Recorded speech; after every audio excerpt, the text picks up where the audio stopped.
Ao presidente da República, Jair Bolsonaro. C'est une image qui fera date, signe d'une nouvelle ère pour le Brésil, une ère de rupture. Jair Bolsonaro devient officiellement le premier président élu d'extrême droite du Brésil, recevant des mains de son prédécesseur l'écharpe présidentielle. Une cérémonie sous haute sécurité, des centaines de milliers de spectateurs sont venus assister à son investiture. C'est moins que prévu au regard de l'impressionnant dispositif policier.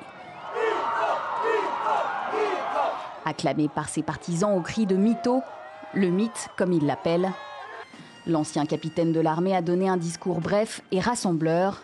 Il promet de libérer le pays de la corruption et de l'idéologie, confirmant sa volonté de mettre en œuvre une politique ultra-conservatrice.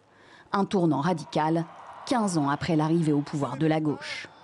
Je suis ici devant la nation ce jour où le peuple commence à se libérer du socialisme, de l'inversion des valeurs, du gigantisme étatique et du politiquement correct. Le Premier ministre israélien Benjamin Netanyahou a fait le déplacement.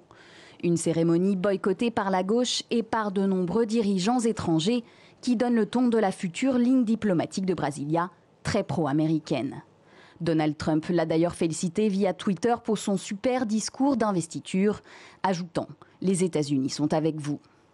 Ce nostalgique de la dictature militaire qui a présenté son gouvernement s'est donné 100 jours pour réformer le pays en profondeur, avec comme priorité un vaste plan de privatisation et la légalisation du port d'armes pour tous les Brésiliens sans casier judiciaire, dans un pays pourtant gangréné par la criminalité.